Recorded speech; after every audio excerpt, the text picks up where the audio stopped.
Programme में आपको खुशामदीद कहते हैं। मैं असदुल्ला खान हूँ। शाजिया आज मौजूद नहीं है, उनकी जगह पर यह प्रोग्राम मैं कर रहा हूँ। नाज़रीन, NRO की सदाएँ एक मरतबा फिर आज सुनाई दे रही हैं। पाकिस्तान की सियासत में एक सदा आती है कि NRO नहीं मिलेगा, NRO के लिए दबाव बढ़ाया जा रहा है, और दूसरी सदा आती है कि NRO किसने मांगा, कौन है, नाम बताएं, किसने मांगा, कहाँ पर मांगा। और आज भी यही हुआ जब फवाद चौधरी साहब ने ये कहा कि NRO के लिए बहुत दबाव है हम पर। ये उन्होंने नहीं बताया कि दबाव किसकी तरफ से है, तो फिर इसके जवाब में फिर यही कहा गया कि NRO किसने मांगा है, नाम बताया जाए।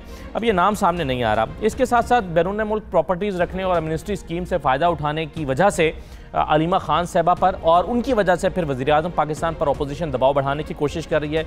इल्ज़ाम लगाया जा रहा है कि ये जो प्रॉपर्टीज़ हैं ये अलीमा खान नहीं, इमरान खान की हैं, और अलीमा खान जो है वो इमरान खान की जो है वो फ्रंट पर्सन है। ये इल्ज़ाम लगाया जा रहा है अपोजिशन की जानिब से, और इमरान खान को तनकीद का निशाना या दबाव में लाने की कोशिश की जा रही है।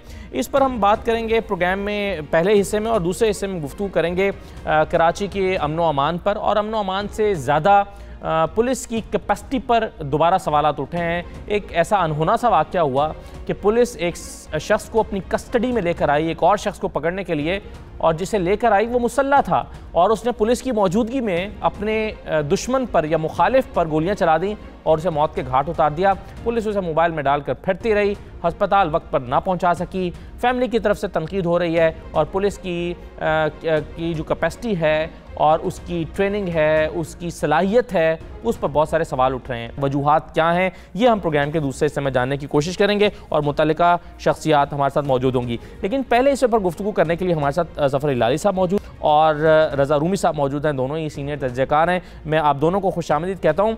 ज़फ़र हिलाली साहब, ये तो ऐसा लगता है कि खेल बन गया है NRO का, ताना देना और फिर जवाबी हमला करना कि जी NRO के लिए दबाव है। हुकूमत बार बार ये कह रही है दबाव है। अब कहाँ से दबाव है, कौन कह रहा है, किसको कह रहा है, कैसे पैगाम दे रहा है, ये हुकूमत बताती नहीं है। मसलहतन नहीं बता रही, या उसके पीछे फिर हकीकत क्या है ये मालूम नहीं है। और दूसरी तरफ फिर अपोजिशन कहती है कि जी बताएं हम में से किसने NRO मांगा है। तो क्या है हकीकत आपके ख्याल में? असद साहब, मेरा अपना ख्याल है कि ज़रूर इनको पैगाम आ रहे हैं कि भाई हाथ हल्का रखो। इनको पैगाम आ रहे हैं कि हम नहीं चाहते कि अफरा तफरी हो जाए मुल्क में। इनको पैगाम आ रहे हैं कि अगर तुम सुलह कर सकते हो और चल सकते हो तो चलो, this is in the national interest. मैं नहीं समझता कि ये बिल्कुल झूठ है, और ये चलते चलते ये पैगाम कहाँ से आ रहे हैं आपके ख्याल में?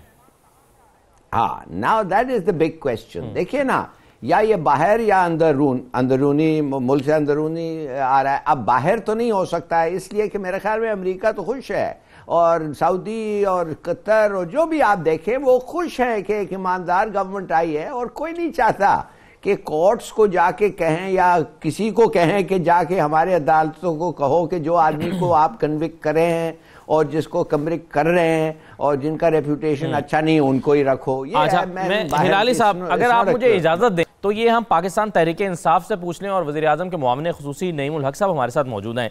नईम उल हक साहब, एक सवाल बुनियादी है जो NRO का जिक्र आने पर हमेशा पैदा होता है, और वो सवाल यह है कि NRO किसने मांगा, किसके जरिए मांगा, कब मांगा। तो इसका जवाब क्या है हुकूमत के पास?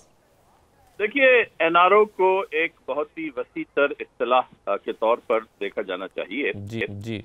हमें वक्तन फ़ौक़तन पाकिस्तान पीपल्स पार्टी और पाकिस्तान मुस्लिम लीग नून के नुमाइंदे या उनके जो सीनियर अरकान हैं कौमी या सूबाई असम्बली के, उनसे मैसेजेस मिलते रहते हैं कि जी समझौता कर लें, बातचीत कर लें। अब ये एक नहीं बल्कि एक से कहीं ज्यादा, और ये कई महीनों से ये बाकायदगी के साथ ये बात हो रही है। तो इससे मजमूई तासर हमें यही मिलता है कि उनकी जानिब से ये पैगामात भेजे जा रहे हैं। ये पैगामात सर आप कह रहे हैं पार्लियामेंट के अंदर से लोग लेकर आते हैं, यानी ये ऑपोजिशन के लोग लेकर आते हैं आपके पास? पार्लियामेंट के अंदर से भी और बाहर से भी। बाहर से? अच्छा, बाहर से मतलब पाकिस्तान से भी बाहर से, या पाकिस्तान के अंदर से सर? नहीं, यानी पार्लियामेंट के बाहर से। पार्लियामेंट के बाहर से, ठीक है। दोनों जानिब से आते हैं। और असल में मुशर्रफ साहब ने जब पाकिस्तान के करप्ट तरीन अनासिर को NRO दिया था, उसके बाद से पाकिस्तानी सियासत, जो मैं समझता हूँ कि इस वक्त शदीद कशीदगी का शिकार है और शदीद इंतशार का शिकार है, उसमें जो एक अखलाकियात होती हैं सियासी, वो इस हद तक बिगड़ चुकी हैं कि अच्छे चीज को बुरा और बुरी चीज को अच्छा समझा जाने लगा है। हमारी जमात का मौक़िफ़ वाज़ेह है, वज़ीर आज़म का मौक़िफ़ वाज़ेह है कि जिन्होंने भी इस कौम को लूटा अपने दौर इक़्तिदार में, उनको माफ नहीं किया जाएगा, किसी सूरत में माफ नहीं किया जाएगा। उनको कौम को जवाब देना पड़ेगा और इनको एक ऐसी इबरतनाक सजा मिलेगी। और आपको वोट ही इसी बात का मिला है, आपको ये करना चाहिए। ये हाँ अच्छा, लेकिन नईमुल हक साहब, अगर ये जो बहुत सारे लोगों के आपको पैगाम आते हैं, इसमें से किसी एक का नाम अगर आप बता दें मीडिया को, तो ये अपोजिशन ये सवाल पूछना तो बंद करे, भाई किसने आपको पैगाम दिया, आपको ये ताना देना तो बंद करे। अपोजिशन कम से कम आप अगर एक दो लोगों के नाम बता दें कि भाई ये शख्स आपका पैगाम लेकर हमारे पास आया है। देखिए, मैं क्योंकि मुझसे बराह रास्त किसी ने गुफ्तगू नहीं की, मगर मैं ये जानता हूं कि हमारे जो सेनेटर हैं फैसल जावेद, उन्होंने सेनेट में एक दो लोगों के नाम लिए थे, मुझे इस वक्त याद नहीं आ रहे, मगर मैं इस वक्त नाम लेने से इसलिए कासिर हूं कि मेरी बराह रास्त किसी से गुफ्तगू नहीं हुई। मगर ये बात सही है कि जो मैंने आपको बताई कि हमें मैं ये कहूँगा सेनेटर फैसल जावेद को कॉन्टेक्ट करके कि वो कल एक दो नामों का ऐलान कर ही दें। अच्छा, लेकिन नईमुल हक साहब, अगर वो पार्लियामेंट के अंदर से या बाहर से और कोई ऐसे नाम हैं कि जिनको आप मुनासिब भी नहीं समझते, नहीं वो इतने अहम नाम ही नहीं है, तो फिर इसका जिक्र बार बार करना क्यों जरूरी समझा जाता है पीटीआई की जानिब से? जैसे आज भी तमामन फवाद चौधरी साहब ने इसका जिक्र किया, ना भी किया जाए और एहतसाब का अमल आगे चलता रहे, नैब अपना काम करता रहे, सुप्रीम कोर्ट अपना काम करती रहे और इदारे अपना काम करते रहे, तो इसमें क्या हर्ज है कि आप इसका जवाब दें और इसका जिक्र करेंगे? एनआरओ मांगा जा रहा है। देखिए, मुझे नहीं पता कि फवाद ने क्या बात की है, इसलिए मैं उस पर कोई तबसरा नहीं कर पाऊंगा, मगर मैं इतना जानता हूं कि तमाम इदारे, चाहे वो नैब हो, चाहे वो एफआई हो या हुकूमत के और इदारे होते हैं, वो अपने अपने तौर पर बाकायदा काम कर रहे हैं। इमरान खान साहब की हिदायत है उन सबको, और उन्होंने चेयरमैन नैब से भी ये बात की थी कि देखिए, करप्शन में जो लोग भी मुलविस हैं, उनका ताल्लुक किसी से भी हो, चाहे मेरी हुकूमत से हो, आपने उनको किसी को नहीं छोड़ना, आपने सबके खिलाफ कार्रवाई करनी है और कानून की निगाह में सबको बराबर होना चाहिए। बिल्कुल सही है। ये तो नईमुल हक साहब, आपने वादा भी किया था इलेक्शन से पहले अवाम से कि इनको हम किसी को एनआरओ नहीं देंगे, और पहले दिन प्राइम मिनिस्टर ने अपनी स्पीच में कहा था और वादा किया था कि हम जो है वो करप्ट अनासर को कैफरे किरदार तक पहुंचाएंगे, और ये वादा पूरा करना ही चाहिए। आपको आखिरी बात सिर्फ मैं आपसे ये जानना चाहता हूँ नईमुल हक साहब, एक वादा और भी किया था आपकी जानिब से और इमरान खान साहब से पहले, वो सुन लीजिए क्या वादा किया था, फिर उसको रिस्पॉन्ड कर दीजिए। बस एक सवाल आपसे और जी सुनिएगा। इस एमनेस्टी स्कीम को मेरी और मेरी पार्टी मुस्तरद करती है। हम आज कह रहे हैं कि इंशाअल्लाह 2018 का हम इलेक्शन जीतेंगे। जिन्होंने एमनेस्टी ली है सबको इन्वेस्टिगेट करेंगे कि जो लोग ईमानदारी से इस मुल्क में टैक्स देते हैं वो तो बेवकूफ लोग निकले ना। नईमुल हक साहब, जिन लोगों ने एमनेस्टी ली है उन सबको इन्वेस्टिगेट करेंगे, ये वादा किया गया था। जी बिल्कुल। देखें, पाकिस्तान में मुख्तलिफ हुकूमतों ने, और मैं बात कर रहा हूँ पाकिस्तान पीपल पार्टी की हुकूमत और पाकिस्तान मुस्लिम लीग नून की हुकूमत ने अपने अपने अदवार में मुख्तलिफ तरीक़ों से स्याह यानी ब्लैक मनी को सफ़ेद बनाने के हवाले से कानून साजी की, और उसके तहत हज़ारों लाखों अफराद ने उनसे फ़ायदा उठाया, बशमूल अलीमा खान साहबा। अलीमा खान साहबा का तो मुझे अभी पता चला है। और अलीमा खान साहबा हो या कोई भी हो, कानून के तहत अगर किसी ने किसी भी कानून की खिलाफ वर्जी की है, उसके खिलाफ हमारी हुकूमत कार्रवाई की राह में रुकावट कभी नहीं बनेगी। नहीं, लेकिन नईमुल हक साहब, कहा तो ये क्या था ना कि हम इसे इन्वेस्टिगेट करेंगे, तो क्या अलीमा खान साहबा ने पैसे कैसे कमाए, इसे इन्वेस्टिगेट किया जाएगा? नहीं, ये तो देखें उन इदारों का काम है। इन्वेस्टिगेट तो हर उसका होना चाहिए, और मेरा ख्याल हो भी रही है उनके खिलाफ इन्वेस्टिगेशन, जहां तक मेरे इल्म में है, और उनको शायद जुर्माना भी हुआ है। हम इन्वेस्टिगेशन, ये जो इमरान खान साहब ने कहा बिल्कुल सही कहा है, और आपको पता है कि इस हवाले से एक बहुत बड़ी लिस्ट भी आई है जो स्टेट बैंक और जिसमें ये लोग SCCP वगैरह इन्वॉल्व हैं। हमने कायदा तौर पर उस लिस्ट में उसकी तफ्तीश होगी, और जहां भी जो लोग इस कौम की दौलत को गलत तरीके से लूट कर बाहर भेजने में मुलविस रहे हैं, उनके खिलाफ कवानीन के तहत कार्रवाई होगी। लेकिन और हम एक बात थोड़ी वैसे हैरान कुन नहीं है नईमुल हक साहब के, जिस एमनेस्टी स्कीम को उस वक्त पीटीआई मुस्तरद कर रही थी, उसी वक्त उसी एमनेस्टी स्कीम से इमरान खान साहबा की अपनी फैमिली के लोग फायदा उठा रहे थे। नहीं, देखें, इमरान खान साहब का अलीमा खान साहबा के बिजनेस से ना कोई ताल्लुक रहा है, ना कोई ताल्लुक था, ना ताल्लुक है। उनको बिल्कुल नहीं पता, उन्होंने कभी इस सिलसिले में कोई, वो तो बिल्कुल ही अलग अपना बिजनेस करती रही हैं। मगर इमरान खान साहब इस बात और ना ही वो इसमें दखल अंदाजी देंगे, ना ही वो कानून की राह में रुकावट बनेंगे। ये बात मैं आप पूरी यकीन के साथ कह सकता हूँ कि चाहे वो इमरान खान की फैमिली का फर्द हो, चाहे वो कोई भी हो, इमरान खान की हुकूमत, इमरान खान खुद बतौर वजीर आजम कभी भी किसी कानूनी कार्रवाई में रुकावट नहीं बनेंगे। ठीक है, बहुत शुक्रिया नईमुल हक साहब, बहुत शुक्रिया जी। जफर, एक बात तो एनआरओ की है, वो कहते हैं कि शायद 2 नाम फैसल जावेद के पास हैं, मेरे इल्म में कोई नाम नहीं है इसलिए मैं बता नहीं सकता, लेकिन कुछ लोग पार्लियामेंट के अंदर से और पार्लियामेंट के बाहर से राब्ता कर रहे हैं। अब क्या वो इतने अहम लोग हैं कि उनकी बात को गवर्नमेंट इतना सीरियस ले रही है कि बार बार क्यों, और अगर इतने अहम लोग हैं तो उनका नाम फिर क्यों नहीं ले रही? तो अगर अहम लोग हैं और उनका नाम इसलिए नहीं ले रहे हैं तो इसको नईमुल हक को कैसे नहीं पता है भाई? वो पता नहीं, वो पार्लियामेंटेरियन जो है उसको ही पता है, इनको नहीं पता है। बात असल ये है, जो भी नाम आपको मिलेंगे वो शायद उनके बकौल उनके वो पार्लियामेंटेरियंस होंगे। बात असल ये है कि by the process of deduction आप समझ सकते हैं कि अगर बाहर के मुल्क नहीं हो सकते और अंदर में अंदरूनी वो पार्टी वाले तो वो तो पूछ रहे हैं, वो तो रोज कह रहे हैं कि हमारे लीडर को छोड़ो, पीपीपी के और पीएमएलएन के और दूसरे पार्टीज को कह रहे हैं ये करो वो करो, तो फिर और जुडिशरी नहीं हो सकती, तो इसका मतलब क्या हुआ? इंडिकेशन किस पे है? तो कहने की बात यह है। मगर आपको मैं एक और चीज, मुझे 1 मिनट दें जी। देखिए, बात असल ये है कि हम सब चाहते हैं कि इमरान खान कामयाब हो, हम सब चाहते हैं कि ईमानदार आदमी कामयाब हो और honest government, good government, corruption free government चले।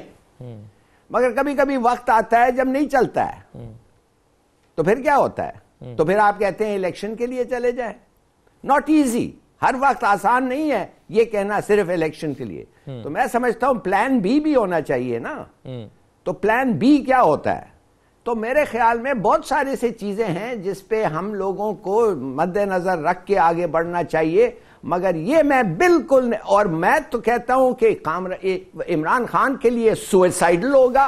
मैं तो समझता हूं कि कन्विक्टेड आदमी को एक कंस्पिरेसी के तहत रिस्टोर करना, तो वो not only is it illegal, वो ट्रीजनेबल है। ठीक है, तो ये जो कोर्ट्स डिसीजंस लेते हैं, एक्सेप्ट फॉर द कोर्ट्स, आप पीछे नहीं। और ये अलीमा खान का जो एमनेस्टी लीगली पास हुआ। अच्छा, मैं एमनेस्टी पर लॉ को मैं, अगर आप मुझे हिलाली साहब मौका दें तो मैं एमनेस्टी वाले इशू को अलग से डिस्कस करना चाहता हूं, उस पर मैं आपके पास आ जाता हूं। लेकिन पहले जो एनआरओ की बात हो रही है, मैं रजा साहब का उस पर मौकिफ ले लूं।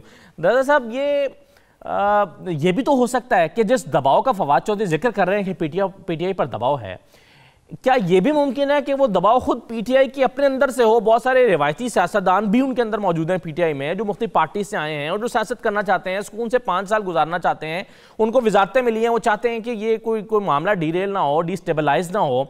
तो वो ये कह रहे हों पीटीआई को कि जी आप जरा थोड़ा हाथ हल्का रखें, वरना वो आपको तंग करेंगे, ओपोजिशन वाले एहतजाज कर सकते हैं, सड़कों पर आ सकते हैं। वो फिर देखें ना जी, बदले में अलीमा खान साहबा का नाम लेंगे, वो आपसे इन्वेस्टिगेशन का मुतालबा करेंगे, वो बनी गाला को रेगुलराइज करने पर तनकीद करेंगे, तो वो सब चीजें उठाएंगे। तो आप जरा उनके ऊपर हाथ हल्का रखें, ये दबाव खुद पीटीआई के अंदर से भी तो हो सकता है।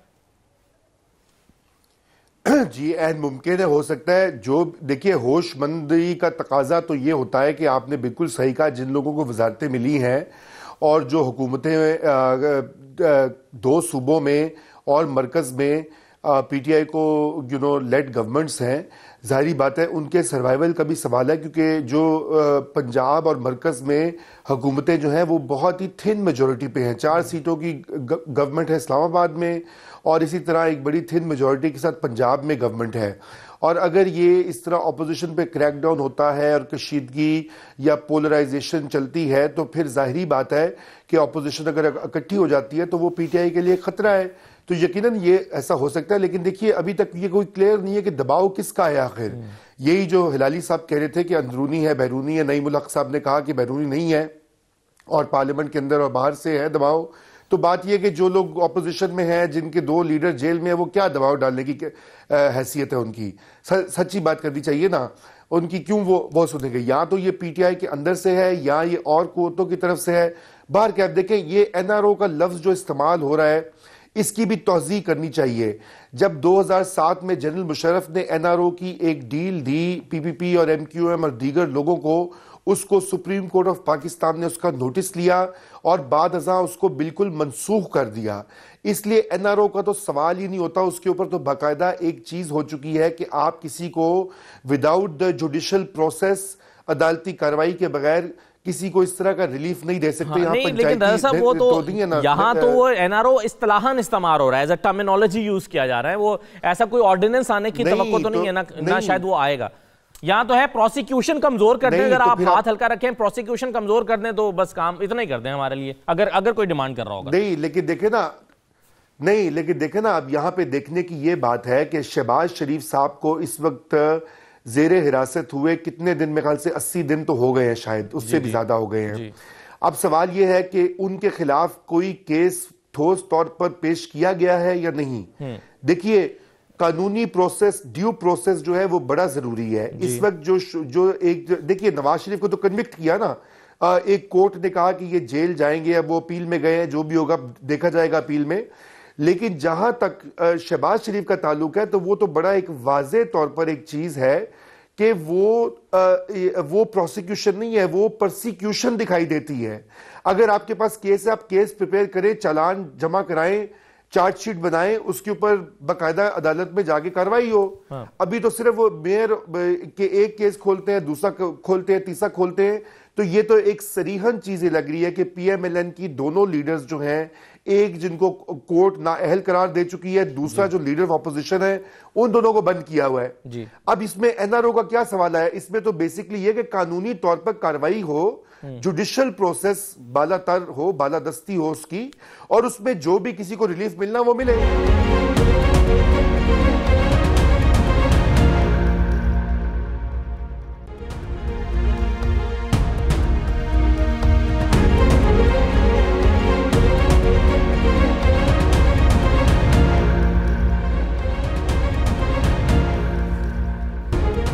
ब्रेक के बाद दोबारा खुशामदीद कहते हैं।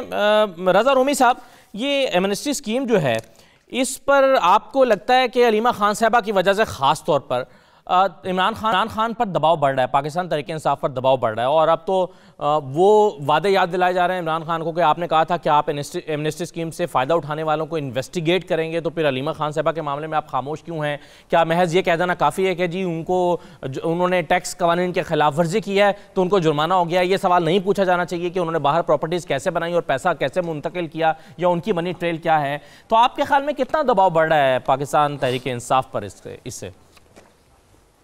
जी देखिए, दबाव तो जाहिरी बात है कि ये दबाव बड़ा इस वक्त शदीद है। मीडिया ने उसको उठाया भी है, और चूंकि वो इमरान खान साहब की फैमिली मेंबर हैं इसलिए उसका सियासी रंग भी दिया जा रहा है। लेकिन यहाँ पे दो बातें जो हैं उन पर गौर तलब हैं, और वो ये है कि नंबर एक कि अलीमा खान कभी पब्लिक ऑफिस होल्डर नहीं रही। अगर वो कोई मिनिस्टर रही होती, मुशीर रही होती, ब्यूरोक्रेट रही होती, तो फिर तो कोई सवाल उठता कि उन्होंने अपना मिसयूज किया है पब्लिक ऑफिस। नंबर दो ये कि देखिए, मैं तो पहले भी ये कहता रहा हूं कि सिर्फ बैरून मुल्क प्रॉपर्टी होना कोई इस चीज़ का सबूत नहीं होता कि वो आपने करप्शन की है। ये हमने इसको बना दिया है एक, और अनफॉर्चुनेटली पीटीआई ने इसको बहुत उछाला शरीफ के केस में और दीगर लोगों के केस में, तो इसलिए अब ये एक इशू बन गया और अब उनके सामने आ गया है। तो अब मसला फिर मैं वही परसेप्शन की बात आपसे करूंगा। देखिए, परसेप्शन की जो आपने बात कही है कि चूंकि इमरान खान साहब ने पहले इस तरह के वादे किए कि वो इन्वेस्टिगेट करेंगे, एमनेस्टी स्कीम के वो खिलाफ हैं, उसको रिजेक्ट करते हैं और वगैरह वगैरह, तो अब चूंकि उनकी फैमिली मेंबर पे बात आ गई है, तो क्या जैसे अभी नईमुल हक साहब ने कहा, बड़ी अच्छी उन्होंने उम्मीद अफजा बात की कि वो खान साहब बिल्कुल फेयर माइंडेड होकर सब हर एक को इन्वेस्टिगेट कराएंगे। तो मेरे ख्याल से इमरान खान साहब के सपोर्टर्स और कौम ये देखना चाहेगी कि वो वाकई ही में इस पर इम्प्लीमेंटेशन करेंगे। मैं इसी बात को पिछली जो हमारी गुफ्तगू रही थी मैं जोड़ूंगा कि देखें, ये परसेप्शन का ये सारा गेम होता है परसेप्शन का। अब पीटीआई के भी बहुत सारे लोग, देखिए अलीमा खान तो कोई एक्टिव वो उस तरह से पीटीआई की कोई ऑफिस होल्डर भी नहीं है, मगर जो दीगर पीटीआई के जो लोग हैं, जो वजीर हैं या पार्टी के ओहदों पे फायज हैं, जो उनका साथ ट्रीटमेंट होता है नैब में और जो दूसरों के साथ होता है उसमें भी एक परसेप्शन का एक फर्क आ रहा है। उसको मीडिया भी दिखा रहा है। वो कह रहे हैं कि भाई ये क्या वजह है कि आप नून वालों को तो अंदर कर रहे हैं और सख्त से सख्त एहतसाब हो रहा है और जरदारी को वो जेल भेजने की तैयारी हो रही है, और जबकि आपके पीटीआई वाले आते हैं उनको चाय पिलाकर जुर्माना देकर फारिग कर दिया जाता है, यानी कि हाथ हौला रखा जाता है। तो अब ये जो मसले हैं ये सारी होती है पॉलिटिकल मैनेजमेंट, परसेप्शन मैनेजमेंट। इसमें ये गवर्नमेंट, मैं आपको ये कहूंगा कि थोड़ी सी कमजोरी दिखाई भी दे रही है। और दूसरा, नैब की जो वकालत कर रहे हैं बहुत सारे लोग, वो भी बात दुरुस्त नहीं है, क्योंकि नैब एक खुद मुख्तार इदारा है और नैब को खुद सोचना चाहिए कि उसने किससे हैंडल करना है, ताकि एक न्यूट्रलिटी का एक वो इमेज दे। और ये बहुत, देखिए, एमनेस्टी स्कीम अस खुद कोई बुरी चीज नहीं होती। दुनिया भर के ममालिक ने उसको ट्राई किया है, अमेरिका, वेस्टर्न कंट्रीज में, इंडिया में, हमारे नेबरहुड में ये स्कीम 12 आती है। इसका मकसद ये होता है कि भाई बाहर से पैसा ले आओ, लोगों को ये एक टाइम की छूट दे दो ताकि सरमाया वापस मुल्क में आए। कोई इसमें सच हरज नहीं होता। सही है, लेकिन सर वो एक चूंकि इशू बना दिया जाता है। एक चूंकि मौक़िफ़ था ना इमरान खान साहब का, अभी मैंने नईमुल हक साहब को सुनवाया भी था, तो जाहिर है वो उनका चूंकि एक खास मौक़िफ़ था, इसलिए सवाल मजीद भी उठ रहे हैं। आप इसमें तो बढ़ के हिलाली साहब, फाइनल कमेंट आपका, फिर मैं अगले मौजू की तरफ बढ़ूँ। दूसरे मेहमान हमारे साथ मौजूद हैं उस हवाले से भी, लेकिन इस पर फाइनल कमेंट आप कर दीजिए कि इमरान खान साहब ने इस पर एक खास मौक़िफ़ दे रखा था, और फिर इससे बढ़कर ऑपोजिशन ये कह रही है कि वो ये पैसा सारा जो है ये प्रॉपर्टीज इमरान खान की है। अब जाहिर है उनके पास भी शायद इसका कोई सबूत नहीं होगा, लेकिन दबाव बढ़ाने के लिए ऑपोजिशन ये जुमला कह रही है। तो अगर दबाव बढ़ाने के लिए कह रही है तो हमें क्या ज़रूरत है कि हम भी इसको टेकअप करें और दबाव बढ़ाएं। मेरे ख्याल में ये अलहदा एक औरत है, बिजनेस वुमन है, उसने जो फैसले किए वो खुद फैसले किए, वो बाहर रहती थी, यूएन में सर्व किया। ये कहना कि अगर उसने कोई ऐसे फैसले किए हैं जो कंट्रोवर्शियल है, इमरान खान का कसूर है, दिस इज़ रॉन्ग। और इमरान खान कहता है कि मैं ये टैक्स एमनेस्टी को मैं तो समझता हूँ वो गलत है। एक दफ़े एक लॉ कानून बन गया है, आप उसको रेट्रोस्पेक्टिवली चेंज तो नहीं कर सकते हैं, आप उसको बदल सकते हैं, मगर आप रेट्रोस्पेक्टिवली जाके लोगों को पकड़ें वो आप नहीं कर सकते और नहीं करना चाहिए। तो मेरे ख्याल में शायद उसको better sense will prevail. Okay,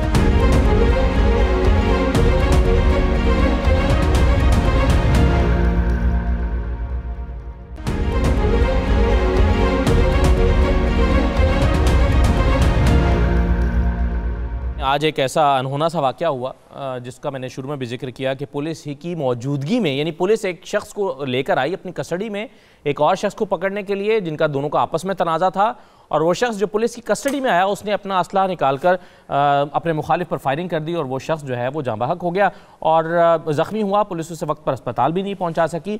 सवालिया निशान है पुलिस की सलाहियत पर। बहुत सारे वाक़यात माजी में भी हुए, माजी करीब में हुए, पिछले 1-2 महीने के अंदर दहशतगर्दी के कुछ ऐसे वाक़यात हुए, उसमें भी सलाहियत पर बहुत सारे सवाल उठे। अब क्राइम, स्ट्रीट क्राइम हो रहा है या दहशतगर्दी के वाक़यात हो रहे हैं या ऐसे वाक़यात जो आज हुआ, ये सारे वाक़यात बहुत सारे सवालात पैदा करते हैं। इस पर हम गुफ्तगू करेंगे। हमारे साथ इन दोनों मेहमानों के में अब इजाफा हो रहा है। फिरदौस शमीम नकवी साहब हमारे साथ मौजूद हैं, अपोजिशन लीडर हैं सिंध में। फिरदौस साहब आपको खुशामदीद कहते हैं, पाकिस्तान तहरीक इंसाफ के आप रहनुमा हैं, और रेहान हाशमी साथ हमारे साथ मौजूद हैं, MQM के रहनुमा हैं, आप भी कराची से हमारे साथ मौजूद हैं। मैं नकवी साहब आपसे आगाज़ करना चाहूँगा, ये जो पुलिस की जब दहशतगर्दी की यहाँ जंग चल रही थी या जो मुख्तलिफ क्राइम करने वाले जो गैंग्स थे उनके दरमियान जब वॉर्स चल रही थी और फिर रेंजर्स ने आकर इस पर काम शुरू किया, तो पुलिस की कैपेसिटी बिल्डिंग पर बहुत गुफ्तगू भी हुई, उस पर काम भी किया गया। कहा गया कि रेंजर्स को बार बार एक्सटेंशन नहीं मिलनी चाहिए खुसूसी इख्तियारात में और पुलिस को अपना काम करना चाहिए। कुछ हो पाया आपके ख्याल में आज तक, या पुलिस वहीं पर खड़ी है जहां से आज से 10 साल पहले खड़ी थी?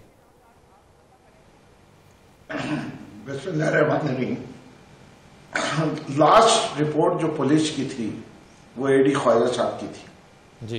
देखिए, जो अमराज आइडेंटिफाई किए गए सिंध पुलिस के साथ, उसके अंदर पहली चीज आई कि इसके अंदर रिक्रूटमेंट जो है वो पॉलिटिकल बेसिस के ऊपर है। AD ख्वाजा साहब ने आइडेंटिफाई किया कि मोर देन 28,000 रिक्रूट्स जो हैं उनका कुछ ना कुछ क्रिमिनल रिकॉर्ड भी है इन द पुलिस। तो इसको चीजों को रखते हुए कैपेसिटी बिल्डिंग के अंदर ट्रेनिंग इज वेरी इंपॉर्टेंट, उसका फुकदान है, फंडिंग नहीं है। आप देखिए एक सेफ सिटी प्रोजेक्ट शुरू हुआ, उसके अंदर 10,000 कैमरा लगने थे। जब उन कैमरास की क्वालिटी को जांचा गया तो देखा गया कि देवर यूजलेस। सुप्रीम कोर्ट ने रोक दिया, 2016 में रोका, 2018 में अभी पहुंच चुके हैं, दोबारा वो ट्री टेंडर नहीं हुए।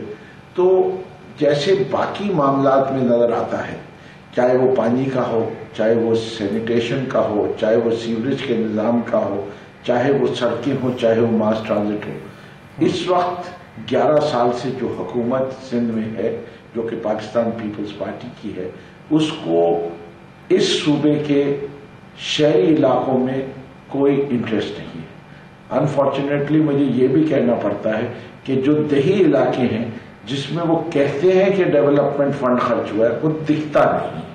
तो ना कोई इंस्टीट्यूशन बनी, और इस चीज में भी कोई शक नहीं होना चाहिए कि जब आज से 32 साल पहले रेंजर मुतारिफ हुई तो इस एजेंडे के साथ हुई थी कि 6 माह से 1 साल के अंदर वो पुलिस को ट्रेनिंग दे के खड़ा कर देगी अपने पांव पे। तो वो काम भी नहीं हुआ। यहां बहुत सारी वेस्टेड पार्टीज हैं जो कि सिंध में पुलिस रिफॉर्म नहीं होने दे रही, जबकि बाकी सूबों ने, पंजाब ने 2002 का एक्ट किया, केपीके ने 2017 में एक अपना पुलिस रिफॉर्म एक्ट बनाया। हुकूमत सिंध और बलूचिस्तान वो 2 सूबाई हुकूमतें जो 1861 के कानून पे चल रही हैं। और ये जो कमियां मैंने निशानदेही की है, ये कोई आज पहली दफा नहीं हो रही, ये बारहा मीडिया में भी आती रही, और ये तो खुद पुलिस के अफसरान ने भी कहा तो कि टेन्योर फिक्सिंग नहीं होती। हाँ। आपको पता है SHOs की जो पोस्टिंग होती है वो पैसे लेके होती है। इसका जिक्र जुल्फिकार मिर्जा साहब ने किया, बहुत सारे लोगों ने इसकी पॉइंट किया, ना उनके खिलाफ सिंध गवर्नमेंट ने कोई केस किया, ना अपने। हाँ, ये तो, लेकिन सर इसमें तो देखिए आपको बिल्कुल ही बुनियादी सतह की जो चीजें हैं वो सामने आ रही है। जैसे एक शख्स को पुलिस अगर हिरासत में ले रही है तो मेरा ख्याल है सबसे पहले ये चेक कर लेना चाहिए कि वो गैर मुसल्ला है या मुसल्ला है। मतलब वो पुलिस वालों पर भी हमला कर सकता था, पुलिस एहलकारों की अपनी जाने जा सकती थी। इसका मतलब है उन्हें अपनी सेफ्टी मैयर्स जो हैं उसके बारे में पूरी आगाही और इदराक नहीं है कि उन्हें अपना दिफा कैसे करना है। वो गाड़ी में बैठा अगर उसकी पुलिस वालों को मारना चाहता तो वो कर सकता था। ये तो बहुत बुनियादी सवाल है रेहान हाशमी साहब कि उन्होंने ये दिन देखा और फिर उसके बाद एक आदमी जख्मी होता है। फैमिली मेंबर्स ये इल्जाम लगा रहे हैं कि वो उस जख्मी को पहले थाने ले गए, वहां को कार्रवाई की और उसके बाद फिर वो गलत रास्ते से उसको लेकर गए हॉस्पिटल और वो शख्स जामर ना हो सका। तो ये तो बहुत बुनियादी सतह के सवाल हैं जो पुलिस के हवाले से उठाए जा रहे हैं। रेहान हाशमी साहब।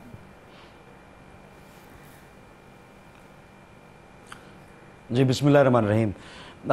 फिरदौस भाई की बातों से मैं मुत्तफ़िक़ हूँ। उसकी वजह यह है कि ये जो इन्होंने जिन पॉइंट्स को इंडिकेट किया ये तो मौजूद हैं, मगर क़बल इसके कि हम दीगर चीज़ों पे बात करें तो ये भी मोतरफ़ होना चाहिए हमें कि सिंध पुलिस ने ही बहुत सारे ऐसे हाई प्रोफाइल केसेस को रिज़ॉल्व किया है कि जिसको रिज़ॉल्व करना नामुमकिन था। शहीद हुए हैं, कुर्बानियाँ दी हैं, लेकिन दूसरी जानिब जो प्रॉब्लम्स हैं वो भी एग्जिस्ट करती हैं जिसकी वजह से पुलिस का मोरल भी डाउन हुआ है। उसमें सर फहरिस्त डीपॉलिटिसाइज ना होना, पुलिस को सियासी विक्टिमाइजेशन के लिए एज अ टूल इस्तेमाल करना, जो कि हमारे मुल्क का वतीरा रहा है कि सियासी FIR की सूरत में हो, पॉलिटिकल विक्टिमाइजेशन की सूरत में हो, ये होता रहा और पुलिस को डीपॉलिटिसाइज नहीं किया गया। फिर बहुत ही अहम पॉइंट ये है कि पुलिस के पास क्या ऐसे अहल अफसरान नहीं है? जनाब, पुलिस के पास बेहतरीन किस्म के अफसरान मौजूद हैं, जिसमें ख्वाजा साहब हों, चाहे वो डॉक्टर अमीर शेख हों, चाहे कुरेजो हों, और इस तरह के बेशुमार नाम हैं जो कि पुलिस के लिए बेहतरीन एसेट हैं और वो बेहतरीन रिफॉर्मेशन का काम कर सकते हैं। तो वहाँ पर हिंड्रेंस क्या है? यकीनन पॉलिटिकल हिंड्रेंस है, डीमोरलाइजेशन है, पुलिस एक्ट का निफाज ना होना या पुलिस रिफॉर्मेशंस का इतलाक़ ना होना, ये किसकी कोताही है? 18वीं तरमीम के बाद ये सरासर जिम्मेदारी ख़ास तौर पर सूबाई हुकूमत की थी, सूबाई हुकूमत की है कि सूबाई हुकूमत ने इस बारे में क्या हिकमत अमली बनाई, क्या पैरालाइज करके पुलिस को नहीं छोड़ा। रेंजर्स की मौजूदगी का आपको फ़ायदा लेना चाहिए था। एक हाईली ट्रेंड, वेल इक्विप्ड और एक SOP को फॉलो करने वाला इदारा आपके पास मौजूद था जी। तो चाहे वो रिक्रूटमेंट के मामलात होते या ट्रेनिंग के मामलात होते, under the supervision of rangers करते आप, क्यों नहीं किए गए? मैंने सुना यह है कि हाँ अभी शायद कुछ चीज़ें शुरू की हैं। पुलिस की तनख्वाहों का भी मामला है। मैंने पुलिस के शोहदाओं को धक्के खाते, उनके लवाहिकीन को धक्के खाते हुए देखा है। तो इसका मतलब हुआ कि पुलिस को मोरली आपने इतना ज़्यादा बैकफुट पे भेज दिया कि वो अब अपनी जान से भी ला ताल्लुक़ हो गए हैं अमूमी तौर पे। तो उनकी ट्रेनिंग तो बहुत दूर की बात, तनख्वाहों के मामलात हों या दीगर इशूज़ हों। लेकिन देखें, इसमें फिर सूबाई हुकूमत के इंटरेस्ट की बात है। क्या सूबाई हुकूमत इसको टेकअप करेगी या इस मामले को भी रेंजर्स की सरपरस्ती में डीजी रेंजर्स के इख्तियार में देकर या रिफॉर्मेशन करें, या जो कॉम्पिटेंट अफसरान हैं उनको एम्पावर दिया जाए, एम्पावर किया जाए और उनके जरिए तमाम चीज़ों को बेहतर किया जाए, तनख्वाहों को बढ़ाया जाए। सही कह रहे हैं। होता यह है दुनिया भर में कि लोकल पुलिसिंग। जी ठीक बात है, आप बिल्कुल सही बात कर रहे हैं। और ये सवाल मैं जानने में दिलचस्पी रखता हूं कि आखिर पिछले 8 साल में या 10 साल में और 2 मरतबा अभी इससे पहले पीपल्स पार्टी की वहाँ पर हुकूमत रही है और बार बार रिलक्टेंस थी कि जी हम उन इख्तियारात में जो रेंजर्स को खुसूसी तौर पर दिए गए हैं उसमें तोसी नहीं करेंगे, और उनकी एक्सटेंशन की डेट को बाज़ दफ़ा डेट गुजरने के बाद तक लटकाया जाता रहा कि हम पुलिस से काम करेंगे, रेंजर्स को इख्तियारात नहीं देंगे। अब सवाल फिर यह पैदा होता है कि वो कौन से स्टेप्स हैं, नंबर 1, नंबर 2, नंबर 3, वो कौन से प्रोजेक्ट्स हैं जो पुलिस को एम्पावर करने के लिए, उनकी ट्रेनिंग के लिए हुकूमत ने उठाए हैं। मैं ये जानने में भी दिलचस्पी रखता हूं और एक आम शहरी के तौर पर भी और लोग भी, कि क्या किया गया है। मैं हिलाली साहब का और रूमी साहब का इस पर मौक़िफ़ लेना चाहूँगा। एक मुख्तसर सा ब्रेक ले लें, ब्रेक के बाद वापस आते हैं।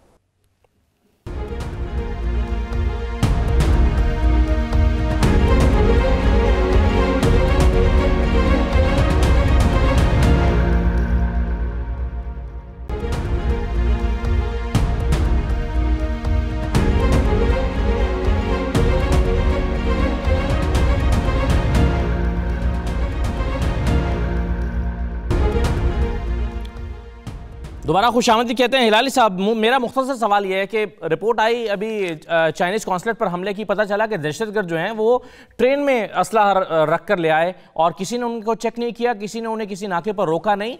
आपके ख्याल में सिस्टम में लूप होल है या पुलिस ही के निज़ाम में खामियां हैं या उनकी ट्रेनिंग के लिए कुछ हुआ नहीं अब तक? बहुत अच्छा सवाल। बहुत सारी खामियां हैं जो मैंने आज एक पुलिसमैन से बात करके आइडेंटिफाई करने की कोशिश की। पहले तो मैं ये बताऊं आपको कि कराची में स्ट्रीट क्राइम जो है 10 से 20% बढ़ गया है, मगर गुड न्यूज़ ये है कि किडनैप, मर्डर और टेररिज्म 30 से 40% कम हो गया है जी। कराची जो पहले टॉप 10 मुल्कों में था रिगार्डिंग किलिंग्स, अब नंबर 60 पे आ गया है। मगर फिर भी बहुत सारी चीज़ें हैं जो नहीं हो रहे हैं जो होने चाहिए। नकवी साहब ने बिल्कुल सही किया, सेफ सिटी प्रोजेक्ट। आपको पता है कि 20 मिलियन लोगों के लिए कराची में सिर्फ 3,500 कैमरे हैं और 3.5 मिलियन दुबई में 60,000 कैमराज हैं। दुबई में जैसे आप निकलते हैं एयरपोर्ट से, जब तक आप घर नहीं जाते आपको कैमराज फॉलो करते हैं। एक कैमरा जो है मैंने पता किया है कि वो 25 पुलिसमैन के काम करती है एक कैमरा, और पाकिस्तान और कराची में कम से कम 1 लाख चाहिए। हाँ, तो उसमें से जो लगे हैं उसमें से ठीक कितने? ये 3,500 उसमें से खराब कितने? यार 3,500 से कितने ठीक होंगे? 80% खराब होंगे जो अमूमन स्टेटिस्टिक होता है। एक सवाल इसमें यह भी पैदा होता है रज़ा रूमी साहब कि पहले तो ये होता था कि जो स्ट्रीट क्राइम्स हो रहे थे इसको रिलेट किया जाता था गैंग्स के साथ। कराची में जो गैंग वॉर्स हो रही हैं, जो मुख्तलिफ किस्म के गैंग मौजूद हैं, ये उनको मनी सपोर्ट देने के लिए ये क्राइम होते हैं, या पॉलिटिकल पार्टीज पर, खुद एमक्यूएम पर ये इल्ज़ाम लगता रहा कि ये जो स्ट्रीट क्राइम हो रहा है ये एमक्यूएम के कारिंदे हैं जो उनका पैसा जनरेट करने के लिए और लंदन भिजवाने के लिए ये इल्ज़ाम लगता रहा। तो अब ये किसके लिए हो रहा है और कौन कर रहा है? ये इंडिविजुअल्स हैं या अपना पेट पालने के लिए स्ट्रीट क्राइम्स हो रहे हैं जिसमें 20 से 30% इजाफा हो गया है जो हिलाली साहब बता रहे हैं? ये कौन कर रहा है? और अगर ये गैंग वॉर्स को सपोर्ट करने के लिए कर रहे हैं, इसका मतलब है नेटवर्क तो फिर टूटे नहीं है। देखिए, नेटवर्क्स जो हैं वो टूटते भी देर लगती है। अगर सियासी पार्टियों के अंदर जो मिलिटेंट विंग्स या जिनको वो सपोर्ट करते थे उनका सफाया हो भी जाए, तो जो क्रिमिनल गैंग्स या सिंडिकेट्स होते हैं वो तो ऑपरेट करते हैं, दुनिया के हर बड़े शहर में करते हैं। बॉम्बे में हो, चाहे न्यूयॉर्क में हो, शिकागो में हो, हर जगह क्राइम का तो एक तारीख है। और उससे निपटने के लिए जो आप पहले हिस्से में ब्रेक से पहले जो बात कर रहे थे पुलिस में रिफॉर्म की या इस्लाहात की, वो ज़रूरी होती हैं। देखिए, वो एजेंडा अभी तक उस पर अमल दरामद नहीं हुआ, अगरचे कि इसमें कोई शक नहीं है कि कराची में अमन व अमान की सूरत हाल बहुत बेहतर हुई है पहले से, और उसमें जाहिर बात है रेंजर्स का एक बहुत बड़ा रोल है, उसमें पाकिस्तान आर्मी की कमिटमेंट है, मगर जो हमारे सिविलियन इंस्टीट्यूशंस हैं, खुसूसन पुलिस और पुलिस की जो अपनी स्पेशल ब्रांच होती है, उसको बोल्स्टर करने की ज़रूरत है। 3-4 बातें हैं। पहली तो ये बात है कि नफरी कराची में अगरचे के थोड़ी सी बड़ी है पहले से, लेकिन अभी भी वो उस लेवल पर नहीं है जो कि एक बड़े शहर में होनी चाहिए, उसकी तादाद कम है। उसमें जो कवानीन है, जो वो पैसे सारे लग जाते हैं सिक इंडस्ट्रीज को उठाने के लिए, उनको सब्सिडाइज करने के लिए, ताकि शुगर मिलों को सब्सिडाइज किया जा सके सिक इंडस्ट्री के नाम पर। पैसे सारे इधर उधर चले जाते हैं ना, फेक अकाउंट्स में चले जाते हैं, पुलिस पे लगाने के लिए है नहीं हुकूमत के पास। दुनिया में तमाम मुमालिक इन स्टेजेस से गुजरे हैं। अगर मीडिया उसके ऊपर शोर मचाएगा, सियासी पार्टियां शोर मचाएंगी, सिविल सोसाइटी प्रेशर डालेगी, तो तब्दीली आती है। हमें मायूस नहीं होना चाहिए, क्योंकि पहले की सूरत देखिए, कराची में अमन अमान बेहतर तो हुआ ना, बेहतर हुआ, लेकिन स्ट्रीट क्राइम बढ़ गया। ये बतदरीज जी रिफॉर्म जो होता है वो अपना टाइम लेता है। और दूसरी बात ये होती है कि प्रोसिक्यूशन जो है उसको भी बेहतर किया जाए और स्पीडी कोर्ट्स बनाई जाए, ताकि इस तरह के जो गैंग वाले लोग पकड़े जाते हैं, दीगर क्रिमिनल्स होते हैं, उनको फौरी तौर पर सजाएं मिलें, ताकि उससे अमल जो है रूल ऑफ लॉ कायम हो। ये तो एक इस्लाहात की बात है। मगर जो दूसरी अहम बात है कराची में और दीगर शहरों में भी, उसमें यह है कि अब ये वक्त आ गया है कि अभी जो हम एक शॉर्ट टर्म फेज से निकलकर अब देर पा जो हमने अमन कायम करना है कराची में, उसमें बहुत सी चीजें करने को जरूरी हैं। बिल्कुल ठीक उसमें एक तो पुलिस की इम्प्रूवमेंट भी है, कवानीन में तब्दीली भी है, और उसके लिए इस एजेंडा को उठाना चाहिए, क्योंकि ये इसी तरह सबसे पहले तो ये एजेंडे पर आना चाहिए ना रेहान हाशमी साहब। ये तो अभी तक एजेंडे पर नहीं है, शायद पुलिस की कैपेसिटी बिल्डिंग ये सिंध हुकूमत के एजेंडे पर अभी तक नहीं दिखती है। और ये कितना मुश्किल काम है कि चोरी का मोबाइल जो है उसको कोई खरीदे नहीं, और अगर खरीदे तो उसका शनाख्ती कार्ड लेकर खरीदे, और कोई मोबाइल को किसी को बेचे तो भी यही काम हो। ये कानून बनाना कितना मुश्किल काम है। CPLC के बारे में सुना था कि वो बड़ी मुतहरिक है इस सिस्टम में, लेकिन मोबाइल इसीलिए छीने जाते हैं कि मोबाइल बिकते हैं, अगर बिकेंगे नहीं तो छीने भी नहीं जाएंगे।